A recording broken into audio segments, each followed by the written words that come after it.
The Lady Vols, your thoughts? Because to me, I think Kim Caldwell has an exciting brand of basketball. I don't know if it's championship level now, but the Lady Vols to this point in the season, how would you assess what they have done?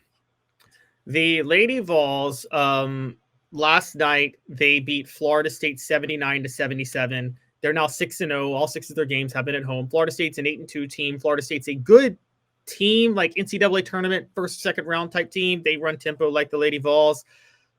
They proved last night a couple of things. One, they have their identity. Talasia Cooper and Z Spearman, the inside-out game of those two, that's how they're going to win games this year because those two scored all the points in the fourth quarter. Z Spearman hit the game winner. Tennessee got the stop at the end defensively. So that speaks volumes. I've spoken enough about their tempo. They also, though, showed a level of mental toughness that's key in this one because they blew a 20-point lead to Florida State in the third quarter alone. And then they came around and still held on to win by responding well in the fourth quarter. So that was a big standout moment. They have an identity. They also have a ceiling. And I said that when Kim Caldwell was hired that they would have this year. Kim Caldwell, to run her system, needs 3 things: size, athleticism, and three-point shooting. She didn't at Marshall, she only needed athleticism and three-point shooting. She didn't need size, but in the SEC, she needs size. She had to drop one of those and had to be less selective when she was adding talent in the portal. She dropped three-point shooting. And she decided some of these players that I get aren't great three-point shooters. They'll be better in my system because they'll get more open looks playing controlled chaos. But she basically made the point we're just not going to be a great three-point shooting team this year. That's not what she said, but that's how she made it clear.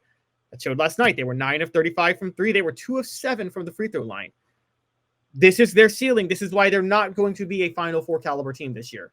They're a team that will compete for the top 25. And then once they get their Caldwell's, once she gets her selective players in, they'll start to win. But beating Florida State was a good win, but it also proved that they have a ceiling this year. Okay. So tell me if you disagree. Kim Caldwell showing the ability to adjust is huge for the Lady Vols.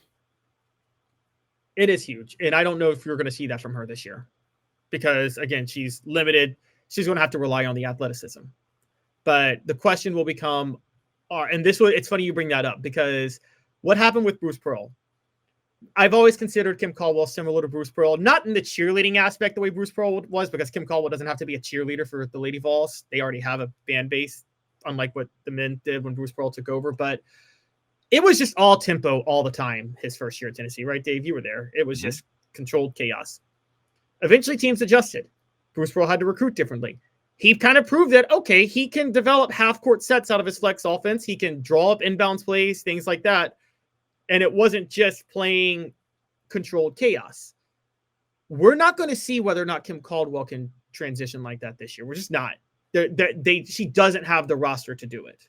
So it's going to be controlled chaos the whole year because that's her only chance of getting this team anywhere.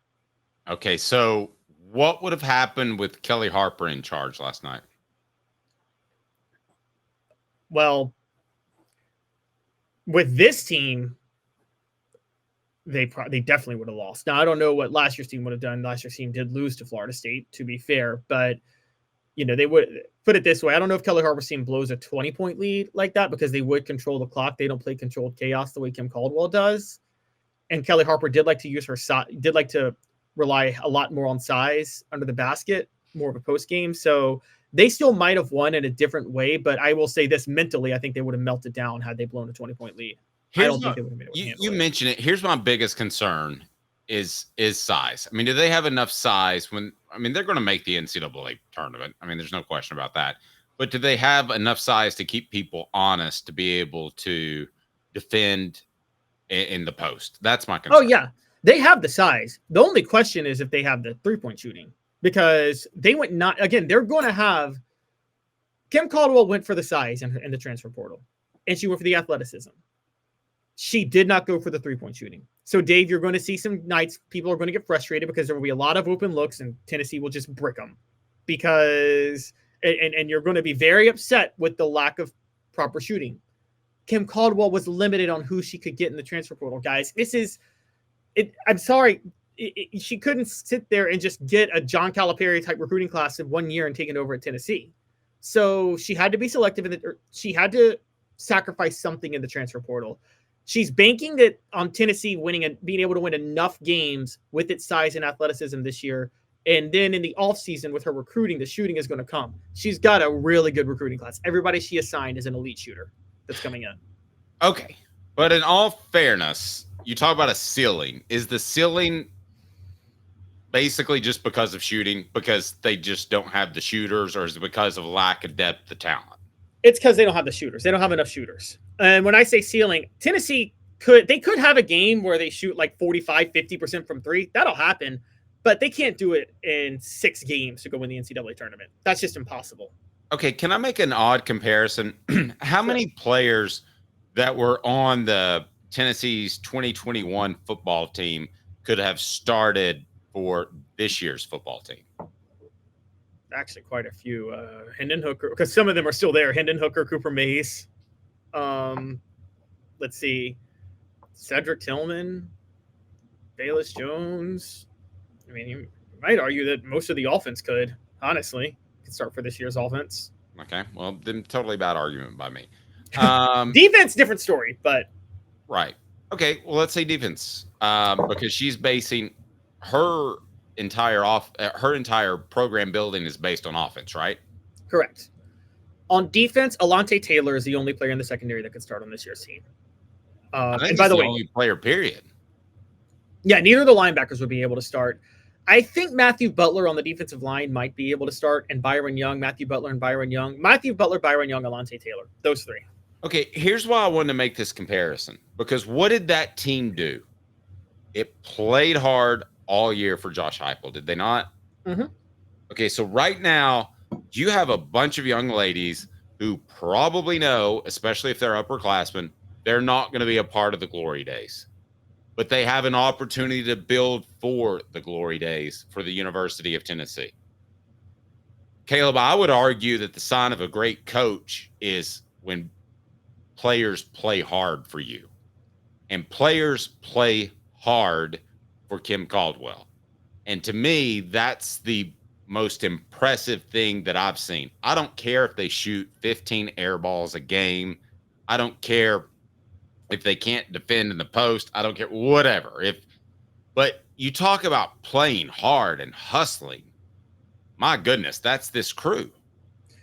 Yes. And a great comparison, too, would be the basketball team that we talk about that Bruce Pearl took over his first year in 05-06. CJ Watson had labored for 3 years under Buzz Peterson. He played so much harder for Bruce Pearl that last year, knowing he wasn't going to be a part of the glory days. But that hard play paid off because it turned him into an NBA role player after that. And so, you can play who knows, something can come out of that. Andre Patterson played hard that year. Stanley Asumnu played hard that year. These were not NBA caliber players, but they played hard for Bruce Pearl in their last year. Tennessee's best 3 players, 1, 2, 3, in your opinion, are? Now that you've had a few games to watch. Well, probably Talasia Cooper, obviously, is their leading scorer go-to. Z Spearman's their post player. I'll stick with Samara Spencer, who had 11 points last night. I think she could end up being a threat shooting the ball, and she's averaging 11 points a game. So those 3, the three double-figure scorers in the starting lineup last night: Talasia Cooper, Z Spearman, and Samara Spencer.